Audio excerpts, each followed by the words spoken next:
For a growing number of LGBTQ plus Americans, retiring in Europe isn't only a dream about better weather, cheaper healthcare, or spending more time traveling. It's also becoming a conversation about where they'll feel safest, most accepted, and most comfortable building the next stage of their lives. With the current wave of anti-LGBTQ plus rhetoric and policies in the United States, we've personally heard from quite a few followers and subscribers who are seriously considering moving to Europe when they retire, or even leaving sooner than they originally planned. LGBTQ plus rights are still being challenged across the US, particularly for transgender people, so it's understandable that some people are questioning what their future there might look like. But moving abroad doesn't automatically make retirement cheaper, easier, or more secure. What happens to your US investments? Will your healthcare cover you? And who becomes your support system when your closest friends and chosen family are thousands of miles away? There's also no single version of retirement anymore. You might stop working completely, semi-retire, divide your time between two countries, or simply build a life where work takes up less space and travel takes up more. Today, we're looking at the lifestyle and financial realities behind that decision, from healthcare, community, quality of life, to the complicated rules that follow Americans across borders. And we'll speak with cross-border financial advisor Shane Clark about the mistakes people make before moving and what you should start planning years in advance. So, can you actually retire abroad, and is Europe the right answer for you? Let's get into it. You're listening to Queer Travel Chat by Two Bad Tourists.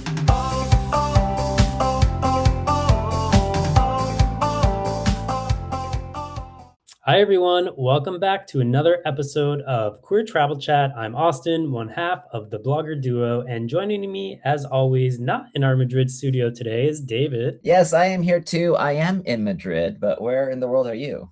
I am in Brussels, in Belgium. So I've been here for the past 3 weeks, escaping the Madrid heat. Well, and not much better there, I understand. No, it definitely has been. For the past week, it's been nice, Okay, cool good. temperatures. Yeah, Well, it's it's been great. a nice, cool 37 degrees Celsius here, so we're Lovely. fine. Well, and if Well, you are a regular listener to our podcast, you'll know that we often, well, not often, we always take a break during the summer. And we've already taken a 2-month break, but we are starting up a bit early this season. So we're actually in that's why we're season. not recording together in here. Exactly. Yeah, because we tend to be traveling a lot during the summer. But we had a great opportunity to talk about a really interesting topic today. So we've kicked off season 6 with this episode today. So we're looking forward to it. Yeah, well, what have we been up to in the past couple of months since we've been off before we kind of get into the main topic? Where have you been traveling apart from Brussels? So I've been in Brussels for 3 weeks. Before that, my family came to visit actually Spain. So we went down south to Torremolinos, where I have an apartment, but then we did some traveling around. We went to Ronda, which was a cool day trip, and Centennial, which is near Ronda. And then before that, I was in Bordeaux, actually. It's a rough life. Yeah, it's tough. And in Brussels, you've also been traveling around though, right? You've been to some places I haven't been to, I think. Yeah, so we're based in Brussels. So I've been here for 2 weeks on my own, and then your sister Megan and our friend Dan came. Dan's still here actually, and we went to Ghent, which is like a 30-minute train ride from Brussels. And then a couple days later, we went to Lille, which is in northern France, which is absolutely gorgeous. Both places are really, really cool. So great day trips. They're on my bucket list still then, I guess. You invited me to go with you, but I decided to stay in Spain because there's still lots going on here and I love traveling around Spain. So as you know, I went to Sitges Pride in June with some friends, and our good friend Richard, who's our travel writer and trip leader, lives there now. So it's cool to catch up with him. Also, Sitges Pride, we haven't been there in like 7 years, I think. Years. Right? And it's so much fun because, of course, we love Madrid Pride, but Madrid Pride is the largest in Europe, so it's a little overwhelming, let's say. Mhm. And Sitges Pride is kind of the perfect size because it's a small beach town, but it's like so gay. So it was really fun to be there. And then last week, I went with my friend Stevie to Castillo de la Plana for a music festival called FIB in Benicicam. And that was really fun. It was a 3-day music festival.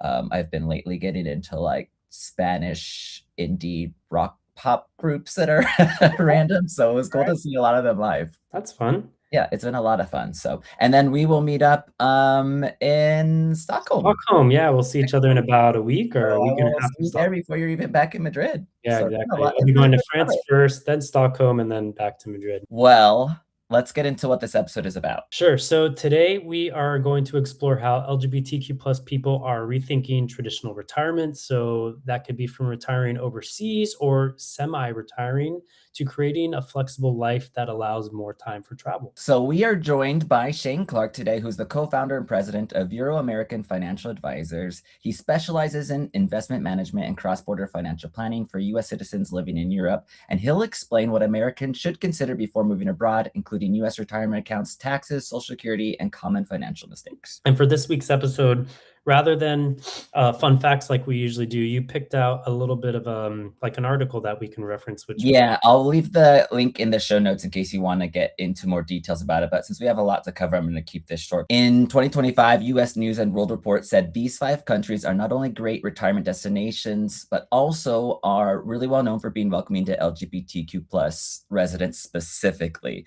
So those 5 are Mexico, Netherlands, Portugal, Spain, where we live, and Thailand. If you want to read more about why those were chosen, again, the link will be in the show notes. Well, and obviously 3 out of those 5 top destinations are in Europe, and today we are focusing in Europe. So it's kind of a good introduction to what we're going to be talking about. Yeah, and we've been to all 5 of them at all. Yes, we have. And they're all great, and they are indeed. We went with Spain para el español porque queremos hablar en español. Exactly. Well, guys, if you like the show, please subscribe to it on Spotify, Apple, YouTube, or wherever you listen. Also, please be sure to leave a 5-star review if you enjoy our episodes. Plus, if you're watching live on any social media platform, feel free to leave us a comment and share the episode with your friends.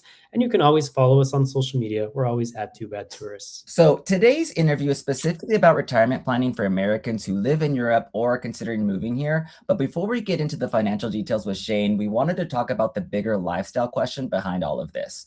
What does retirement actually mean today? And for LGBTQ plus people in particular, does the traditional version of retirement even reflect the kind of life we want to build? So for many people, the traditional image of retirement is pretty straightforward. You work full time and you're somewhere around 65, you stop working completely, and then hopefully you spend the rest of your life relaxing. But of course, that model doesn't necessarily fit everyone anymore. Some people may not be financially able to stop working completely, while others simply don't want to. So they might continue working, doing some meaningful work, but with more freedom and much more control over their schedule. There's also a lot of anxiety around whether traditional retirement is even financially realistic. According to a 2024 AARP survey, 20% of American adults over 50 had no retirement savings, and 61% were worried that they wouldn't even have enough money to support themselves throughout retirement. Among people over 50 who had not yet retired, 26% said they expected that they might never retire. I certainly know people in this situation, and I'm terrified to be in it myself. Yeah.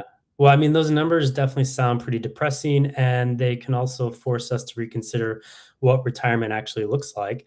And, maybe the goal isn't necessarily to stop working one day or suddenly enter a completely different phase of life.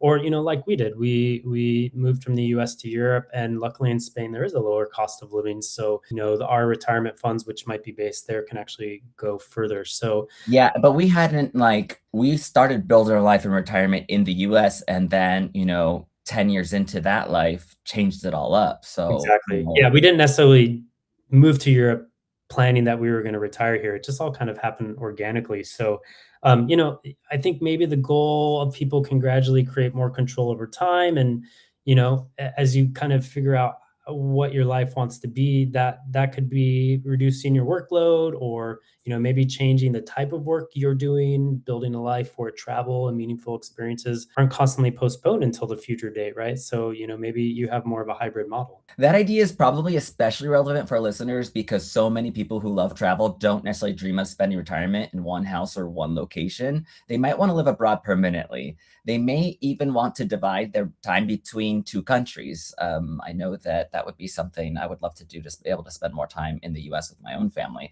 So they might simply want a home base that allows them to take longer and more frequent trips. Yeah, so let's talk a little bit about like the different versions of what retirement might look like for different people. So for example, there are different ways that this could work. So one classic version of retiring abroad is where you move permanently to another country and live primarily off savings, investments, Social Security, or a pension.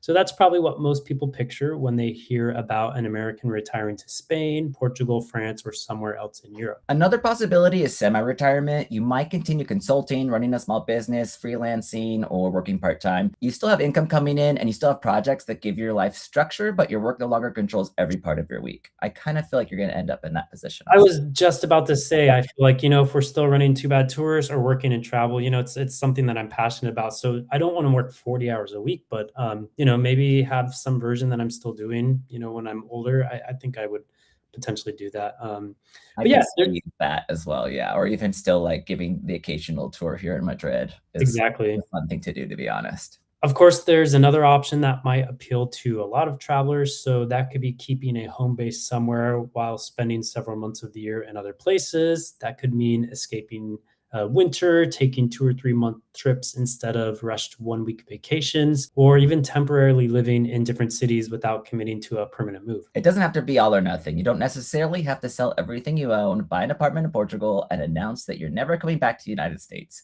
You can spend 1 month abroad, then perhaps 3 months, and gradually decide whether a more permanent move makes sense. My mom is actually coming to Spain in April 2027 to spend a month here to see if she wants to spend a few months here more a year, or does she want to do Madrid or southern Spain. So she's even keeping that door open because she's only 2 years into her retirement.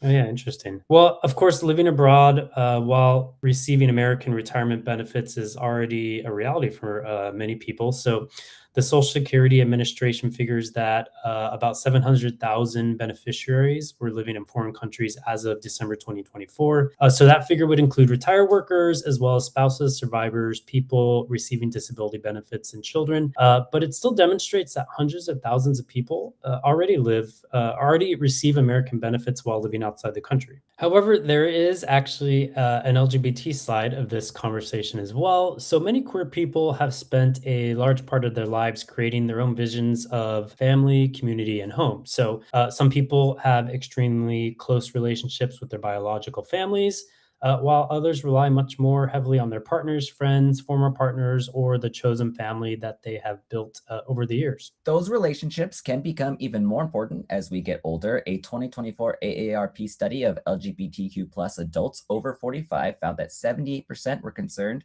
about having enough support from family and friends as they aged. The same survey found that 48% sometimes or often felt isolated from other people, while 45% said they lacked companionship. So those numbers show why retirement planning needs to be more about just money. It needs to be about your community. So think, where are your people going to be? Who can take you to an appointment? Who will notice if they haven't heard from you in several days, or who can help during an emergency? I mean, we have our community here now. We're not retired yet, but we have our community that help us with those exact things, like emergency situations, appointments, especially when there's language involved. Like, these questions matter for everyone, but they may be especially important for LGBTQ plus people who don't have children or who don't follow traditional family structure. Chosen family can provide emotional support, caregiving, and companionship, but those relationships may not automatically have the same legal rights or recognition as a spouse or biological relative. So the AARP survey also found that 58% of LGBTQ plus adults over 45 were either current or former caregivers. And queer people are often caring for parents, siblings, partners, friends, or others who might not legally be considered their immediate family. So when you're thinking about moving abroad, you have to consider both sides of that situation. Who might depend on you in the future and who will be available if you eventually need help yourself? I guess not everyone has an Austin whose coattails they can ride into retirement. Is that Is what that we're getting basically at? how That's this the point. is? Yeah. Find an Austin. All right, let's get into a little bit of like cost of living versus quality of life, because cost of living is probably one of the first things people research when they begin thinking about retirement abroad. Depending on the situation, housing, transportation, dining, and healthcare may cost less than they would in many American cities, but saying that Europe is cheaper is much too broad. Right. So, for example, Central Paris or Amsterdam or Dublin and increasingly popular parts of Lisbon or Barcelona, in countries that might traditionally be considered, cheaper, those might actually be extremely expensive, while smaller cities might actually be more affordable. So it could also have fewer services, of course, weaker transportation connections, and smaller LGBT community when you think of those smaller cities. And you have to look beyond rent. What will you spend on healthcare insurance, taxes, flights back to the US, currency transfers, and professional financial or legal advice? I know I don't really pay much attention to like currency transfers, but my roommate Stevie, also from the US, always on top of when's the best time to transfer US dollars to euros. So you may also decide that you want to keep some kind of home storage unit or financial base in the United States, which adds another layer of expenses. Right. And at the same time, remember that quality of life isn't always captured on a spreadsheet, right? So things like walkability, public transportation, parks, affordable restaurants, social life, and the ability to travel easily can make you feel like you're leaving or living a richer life, even if the total amount you spend each month isn't dramatically lower. In the 2025 Internations Expat Insider Survey, Spain ranked first out of 46 destinations for quality of life. 84% of expats surveyed said they were happy with their life in Spain. More than 80% also rated the affordability, availability, and quality of Spanish healthcare positively. This was a perception survey rather than an objective guarantee of everyone's experience, but it does show why lifestyle is such a strong part of Spain's appeal. Yeah, and we definitely understand that from our own personal experience. But maybe your apartment is smaller than what you would want in the United States or what you had. But then you can walk to restaurants, shops, and cultural events. And I feel like that's a perfect example of like the shift that we made from the US to living in Spain. 100% why where it's like on top of the list. Well, and just like living in Madrid, we don't need a car any longer. Maybe taking regular trips becomes easier because you have access to trains, low cost flights in several countries within a few hours, which is our case. I always proudly say that I haven't owned a car since 2008, and that feels so good. Like it's wonderful. Also, it's important to consider choosing an LGBTQ plus friendly destination. Obviously, for our community, that's what we're looking out for. So we need to be careful about treating Europe as if it's one uniformly gay friendly place. Laws, attitudes, and everyday experiences can be dramatically different between countries, cities, and even individual neighborhoods. Well, and to get more stats on the welcomingness of different European countries, ILGA is an organization who publishes a rainbow map, and in 2026, they ranked 49 European countries based on their laws and policies affecting the LGBT people there. And so this year, Spain actually reached the number one position for the first time, and that's awesome. And Because it we makes a kicked lot of out Malta. Right. Of course, Malta's great as Damn. well. We love Malta, but living in Spain Suck now it, for 13 Malta. years, Just we're kidding, super love you. excited about that. But yeah, they were given a score of 89% Yeah. and Indy Malta's 10-year streak. But congratulations, Malta, for being in first place for so long. Maybe also an option for retirement. But strong national laws don't necessarily guarantee that every person will have a perfect experience everywhere in that country. You need to research both the legal protections and the everyday reality and the specific city, town, or region where you're considering living. Yeah, so think about things like, can your marriage or partnership be legally recognized? Are there protections against discrimination in healthcare and housing? And is gender affirming healthcare available? And of course, beyond the law, will you feel comfortable being yourself in the place where you would spend your daily life? And I feel like, all those things in Madrid, ticks all those boxes. Yeah, even though Spain has like gender affirming care here for the trans community, the way that you can get your like meds, the particular prescription that you're on, like of hormones may not be the exact same as what you're getting in the US. So even though they have it, you're still gonna maybe go through some challenges and disruptions in your like normal routine. So it is all Right. things to consider. The answer will be, as we're saying, different for every person. Some people will prioritize living in a major city with visible queer neighborhood and regular LGBTQ plus events. Someone else may prefer a quiet town and be perfectly happy traveling into a city whenever they want nightlife, pride, or a larger community. Yeah, I want to hit a little bit about, the move, right? So when people are thinking about, do they want to move to Europe? Do they want a retirement? You don't necessarily have to like sell everything all at once and just make this big step, right? So you can actually like test a little bit of the lifestyle, maybe, up front. And for example, we've had quite a few people on our group trips who either tell us before or tell us during the trip that they're doing our trip purposely to kind of test out, like they want to see what it's like in Madrid or Barcelona or wherever we're doing our trip, to see if it might be a place that they might want to live. So yeah, even somebody on our Barcelona tour this year had already moved and retired to southern Spain, but was, wanting to explore other parts of Spain where he now lived and, maybe considering changing cities. So it's a lot to consider. Right. And I remember one of our guests on our Madrid trip did that exact thing that we just mentioned. And now they bought a place in Madrid and they live in Madrid. So that's really cool to be able to see some of that stuff. But yeah, definitely our strongest recommendation is to test the lifestyle before making, an irreversible decision. So spend a few weeks or maybe, months if you can in the destination that you're considering, ideally outside the busiest and most attractive tourist season, right? Because that'll give you a better sense and, be a little bit cheaper. And in other examples, we've worked with work colleague, his name is Julio, who runs like a tour operator business in Costa Rica.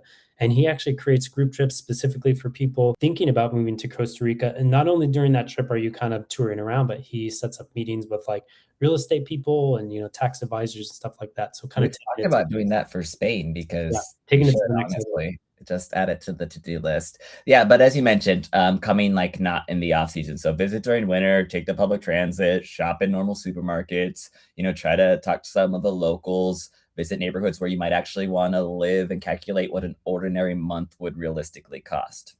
Yeah, and then of course, consider renting before buying, just so you're not making, huge commitments all at once. Especially if you've never lived in that country before. And of course, a neighborhood that seems charming during a 3-day holiday might feel isolated after 3 months. A busy nightlife area might seem exciting at first, but then you become exhausted when you're trying to sleep every night and there's noise. So just some points to consider. Yeah, so you might discover that the place you originally imagined isn't right for you. It's not necessarily going to be a failure. You're going to learn by temporarily staying there. And, before you buy property, just check out the different areas of the country that you're targeting. Yeah, and definitely consider testing different versions of the plan, right? So maybe living abroad permanently isn't actually what you want, and you might only figure that out by doing, more of a test. So perhaps 4 months in Europe or 8 months in the United States or whatever that mix is for you will give you the right balance. Maybe you want to begin by working remotely for part of the year and then gradually reduce your workload later. So there are different options to consider. Yeah, and so all of this shows that retiring abroad isn't really about escaping your current life. It's about intentionally creating the next phase of it. So it's a lot to consider, but it'll be worth it. Yeah, and of course, you may need to consider what happens to your US bank and brokerage accounts if you have them, how your investments are treated when you're living in another country, how currency changes might affect your spending, and how to plan your estate across international borders. So, most traditional American financial advisors are not experts in that, right? They don't focus on cross-border issues, and they might not necessarily know the European side of the issues. And, counter to that, the European-based advisors aren't necessarily familiar with special obligations that continue to follow American citizens while they are living abroad. That's why we wanted to speak with someone who works specifically in this area. Shane Clark is the co-founder and president of Euro American Financial Advisors, or EAFA, which provides investment advisory and financial planning services for Americans living in Europe. Yeah, and more than just someone that works for a company who advises, Shane himself is actually an American expat based in Seville in Spain. So he literally understands firsthand, these questions, not only professionally, but also personally. And he knows the nightmare that you and I have lived with the retirement. It's need to live, right? But it's all worth it in the end. For sure. So let's get into our conversation with Shane. All right, Shane, welcome to the episode. Hey, thanks for having me, guys. Nice to meet you, David. Nice to meet you, Austin. Nice to virtually meet you, and we're glad to have you here. Yeah, here on episode 1 of season 6. So we get a nice conversation to kick off our season. Yeah, real good. And we're talking to you from Seville now. That's right. Yeah, I'm in Sevilla. I've been here 9 years now. So it's a nice place to live. A little warm in the summers, as you can imagine. It's probably similar in Madrid, but yeah, I enjoy it a lot. Well, yeah. So let's start like right there. Tell us a little bit more about yourself and how an American are you originally from Michigan? Originally from Michigan. That's right. From Detroit. From Michigan, you arrived in Spain. What's that story? Okay. Yeah, let's dive in. So I was thinking about this beforehand, and I think it actually starts with Nutella. So that's how my adventure began. The sponsor of today's episode. You're right. I wish. Yeah, that'd be good. No, I think, as a kid, I had a lot of opportunities to travel with my folks. And one of my first memories, we went to Paris, and we had an exchange student who had come to our family for years, so she was going to have us try like a true, Parisian breakfast. We had baguette, we had Nutella. And I just remember thinking like, oh my God, this isn't like breakfast in the States. I need to pay attention to this. So since then, I've always been excited about trying different foods, different cultures. I had a big interest in travel. And after I graduated from undergrad in Michigan, I wanted to go abroad. Mm. So I found a graduate school program a couple years after working in Scotland, in Glasgow in Scotland. So I went there, went to grad school, and that was almost 20 years ago. Then made my way down here to Spain. What called your attention about Spain specifically? I think a lot of things. The lifestyle, the way people treat each other, the food, the weather, the beaches. I don't want to say everything, but I think that the vibe in Spain is pretty unique, even in Europe. And, I just always liked it. So I was always looking for opportunities. How could I move to Spain? And it's not, I didn't speak any Spanish, didn't speak 10 words of Spanish. So it was a complicated process, but I just really liked it here, and then found an opportunity, and we moved down here around 9 years ago. Yeah. Understandable. Speaking of complicated processes, tell us, like, you being an American expat yourself, like, what were some of the challenges, particularly financial challenges, that you encountered immediately when you actually moved to Europe?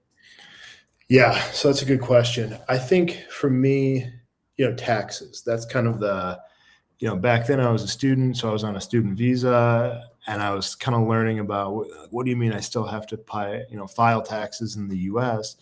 That was a shock. So that was kind of my first, dipping my toes into the complexities that everybody faces over here. And then I started looking a little more. I was speaking to my financial advisor in the US, and they had no idea, excuse me, any of this stuff. So I just thought, this is complicated. Maybe there's an opportunity here. And that was, years before I even got into the business. But it started that kind of, idea that maybe there's something that could be solved for people. Well, so yeah, tell us a little bit more about your company, your American Financial Advisors. Why was EAFA created? What gap is it filling specifically? Yeah, absolutely. Yeah, so this company we created around 5 years ago. It took us about 2 years to get the license. So we're licensed with the Spanish investment authorities, and we're independent. It's a complicated investment landscape over here, in terms of licensing, in terms of what you can do, what you can't do. But I was working as an independent financial advisor around 10 years ago. I had my own company. And around that time, they started changing some of the requirements over here to work as an advisor. So we needed to get a license, even if we had a company in the US. So I met my business partner, who's in San Francisco, Tom Zakastel. He had his company in the States, which is called International Asset Management. And it's a global, investment advisory firm. So we've got clients in, 35 countries. And we were looking at how can we, specifically address these issues for US expats in Europe. Mm-hmm. So we started looking at the licensing requirements, trying to figure out, could we passport our license to other countries in Europe if we were licensed just in Spain? And we could. So we set up the company here. We've passported our license throughout Europe. And then we try to solve, 3 big issues. One, tax efficiency. So that's the most complicated part, right? You've got to file taxes in the US, usually pay taxes in your country of residency. So there's 2 elements there, and then there's the cross-border element. So that's our first, big hurdle. The next one is compliance. So how do we make sure everything's compliant for everybody? Nobody wants, a big red flag, a big tax bill. Nobody wants to find out they should have sold their house before they moved, all those types of things. So being compliant. And then the third one is actually structuring the portfolio.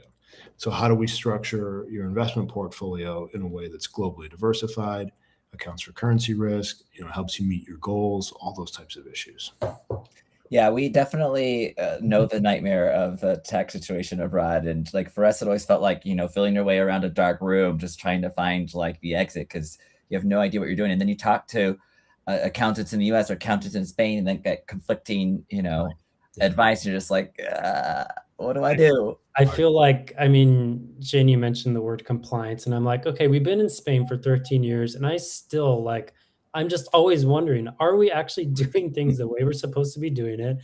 We've definitely gotten more confidence as the years have gone on with taxes and, investing, but I'm still always like, I don't know if this is right or so it's Yeah. a timely conversation and something that we personally deal with.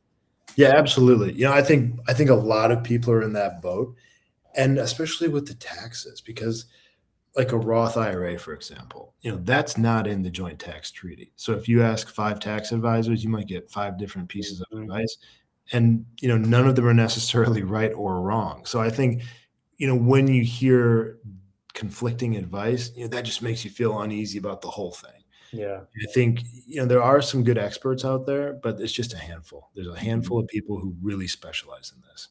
Yeah. Well, and tell us like a little bit more about like specifically who do you work with? Like what types of people are coming to your firm and like kind of at what stage are they in their investment, retirement? Are they young? Are they older? Tell us a Yeah. bit about that. No, that's a great question. We've got, I would say, three groups of clients. People before they move while they're still in the States, and they've got a big runway. I had someone call the other day. They wanted to move to Italy in 20 years. I was like, Oh, well, that's too big. That's too far away. But usually, I would say 6 months to a year, people start planning before they move over.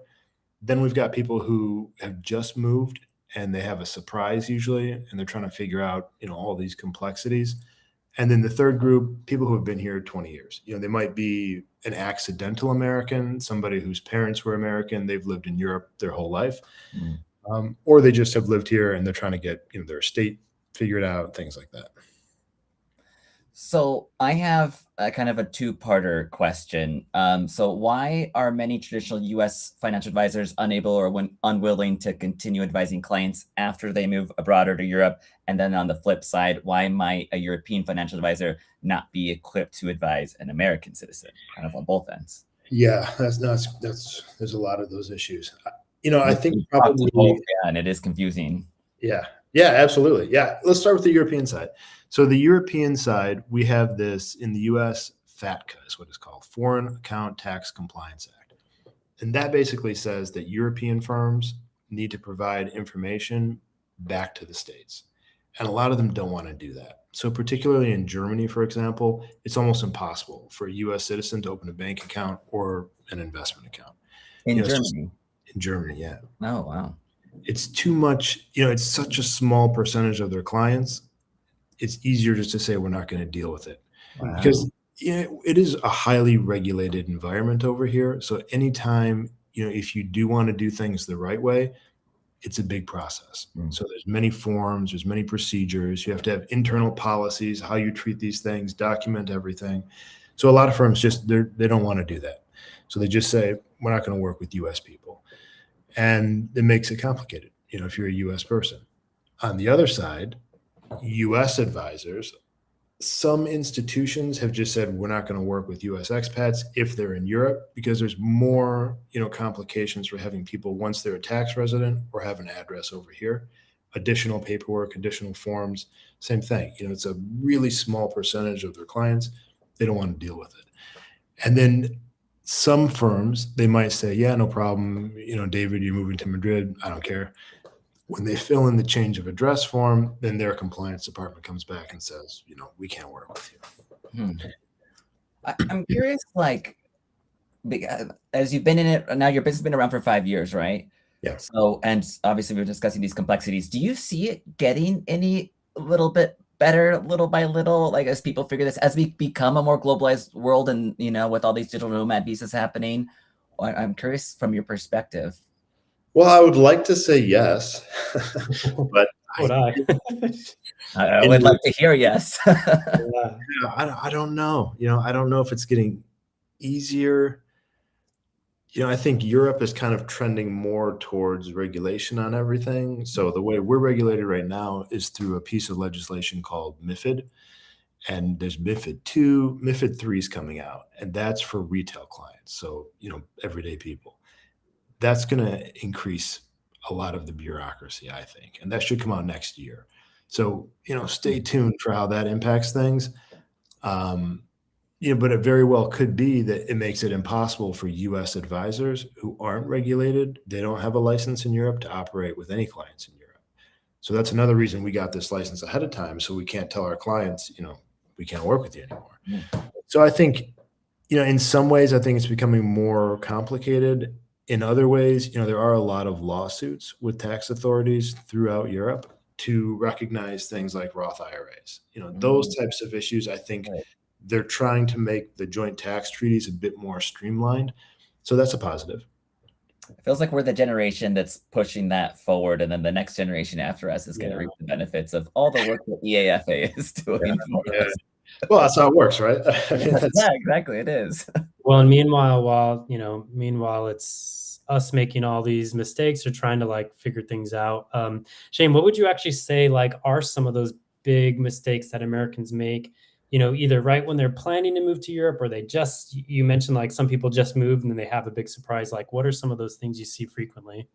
Yeah, I think, the biggest ones I see, let's start at the very beginning. So you decide you're going to move to a country, visa, which visa can you get on? And are there visa options where you can get on a better tax system? So for example, like in Spain, you guys probably heard of the Beckham tax, where you get on this flat 24% tax for 6 years. And the Spanish investment tax authorities don't look at assets outside of Spain. So if you can get on that versus an ordinary visa, that's much better for your finances. So I think speaking with an immigration attorney, telling them about your situation, telling them about your options, because it could just be you have to set up a company in the US and then start working here. So if you can do that, that's a big first step. Second step, real estate. What are you going to do with your real estate in the US? A lot of people think, well, I want to keep that as like a backup option. I like my house. I'm going to test the waters over here. If you do that, you test the waters for a year, you're on a normal visa, you sell your house, you have to pay capital gains on it over here usually. So in the US, if it's your primary residence, typically you're not going to pay much or anything in capital gains. Over here, it could be 30%. So that's one of those bad surprises people find. And that can change country by country, even within the EU. Yeah, Oh. absolutely. All these, anytime I reference anything, it's definitely country specific. Yeah. So, Okay. all the joint tax treaties are different. All the tax, laws are different in each country. So it's That's a nightmare. I don't know. I never really think about other countries. Obviously, I'm only worried about the US and Spain. So yeah. that would be awful. Well, I don't know how much you think about or talk to your clients about healthcare. I mean, obviously, that's one of the main reasons or a big reason why Americans consider retiring abroad. So how should healthcare costs and access to healthcare be incorporated into retirement plans when people are coming to Europe? Yeah, that's not something we specialize in, but it's paramount, and I think it's more complicated than people think. So usually, if you're retiring, you're probably going to go on like a non-lucrative visa. To get the non-lucrative visa, you usually have to have private insurance, at least for the first year. So if you've got, Medicaid, Medicare in the US or private insurance, sometimes if you get a foreign insurance, they're going to cancel it. So it's one of those, you want to call them and kind of test the waters and say, if I move to Spain, for example, what's going to happen with my US insurance, and see what they say. You definitely want to do that. If they say no problem, as long as you're not like trying to have a claim on your US insurance over here, it could be okay. Anyway, so you get private insurance for the first year. After the first year, then usually you're eligible for the national insurance system, and you can pay a monthly, not nominal, but maybe less than 200 a month if you don't have existing conditions and things like that, for the Spanish national health system. And then once you get on that, it's a whole different system, but you do need to probably speak some Spanish. Usually they call you on the phone for an appointment if you miss it. Issue. So yeah, it's well, that's non-lucrative, but then I think the digital nomad visa ones too can have their own requirements as well, and it can change depending on even the visa. So good point. Yeah, each visa is different. Each, if you're joining a family member, it's different. So it's important to look at all those different options as well.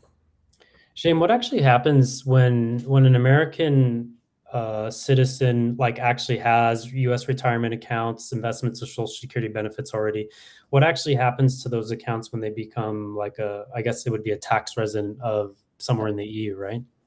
Yeah. So Social Security is complicated. I was just telling a prospect about this yesterday. So there's no one who specializes in this in Social Security and how does it work, from one country to the other. There's what's called a totalization agreement.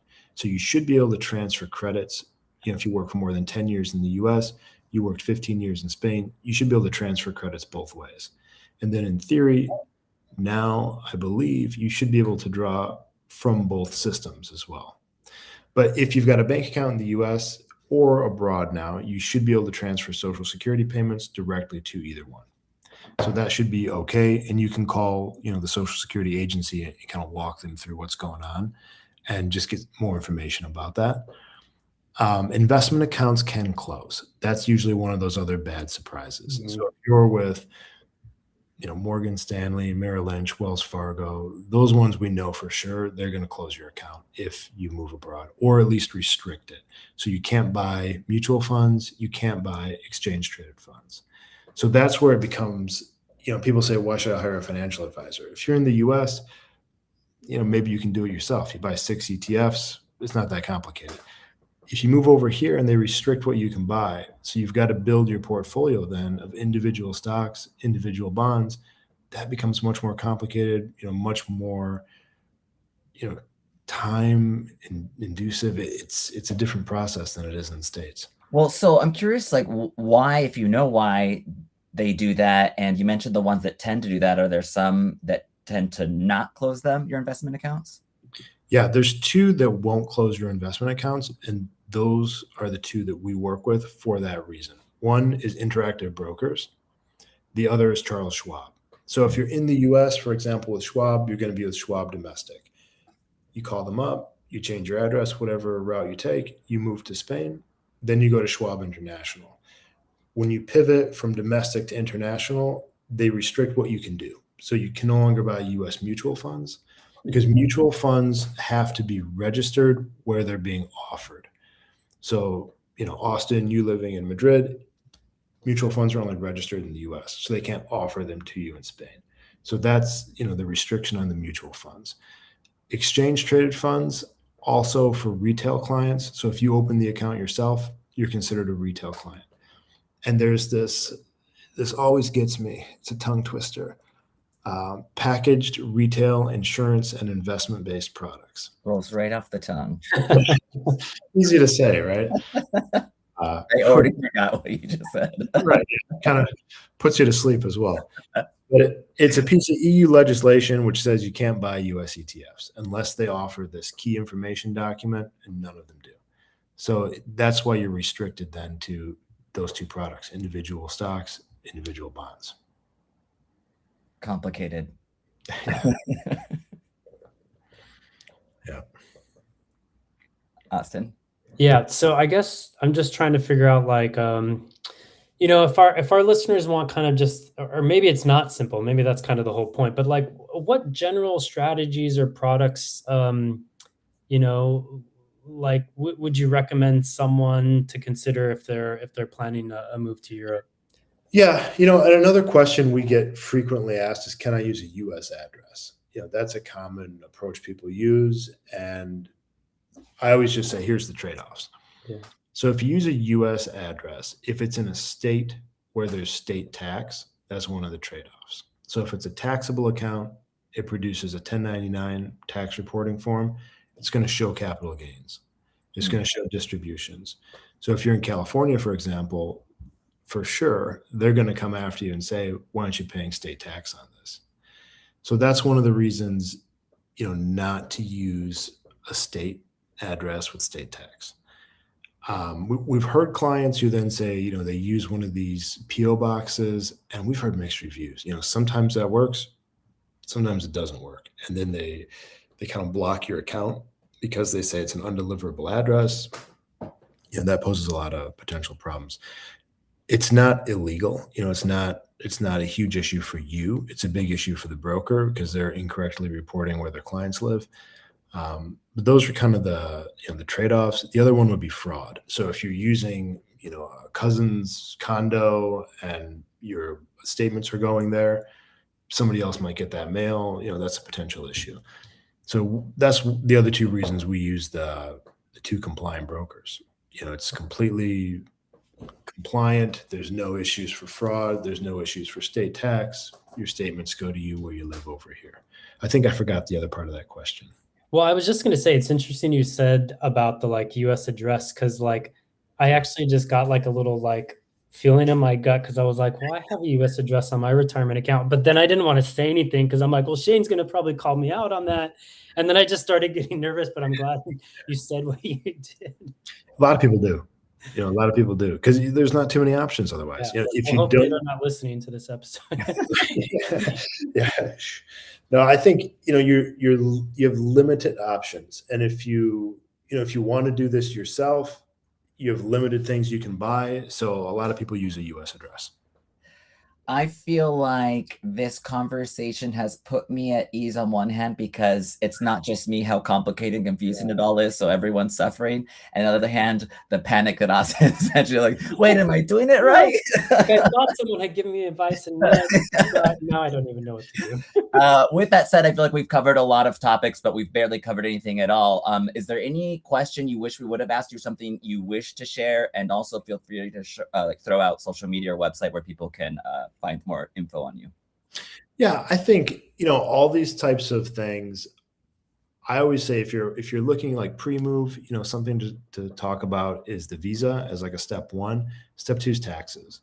So I always recommend speaking to a local tax advisor, especially if your situation is complicated.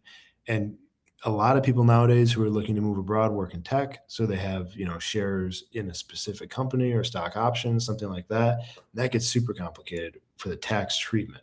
If those were awarded while you were working in the U.S. but you were a resident abroad, I've seen lots of confusing setups in that space. So I think speaking to a local tax advisor, speaking to a U.S. tax advisor, something else we didn't talk about is estate planning. In terms of if you die abroad, what happens to your accounts. And I think that's something that it's important to have a will as a minimum. So the basic, I'm not a lawyer, but my basic understanding is you have a will in the States, you have a will over here. The will over here needs to be notarized, and then it should point to the will in the U.S. So it can't supersede it. You say, okay, this is my Spanish will. I've got my will in the U.S. I want to use U.S. law. See what I've got over there. And I think that's a good step. And then I think, we mentioned the big red flags, looking at the house, the visa, the taxes. In terms of what we offer, I think a lot of it's for peace of mind. A lot of people just don't want to worry about this. So we kind of take care of all of that for you. We do the portfolio management with our U.S. firm.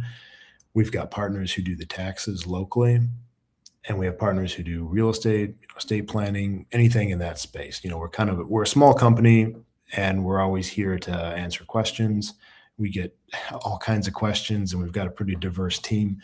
So I think that we're well positioned and happy to help people. And what's the website? The website is EuroUSAFA.com. And we'll put that in the show notes as well, so people can easily find it. Definitely. Okay. Well, and of course, as you said at the top of the episode and interview, you're in Seville right now, but we always like to tie this in because this is a travel podcast. So we like to ask where you personally are traveling to next. Oh yeah, that's a great question.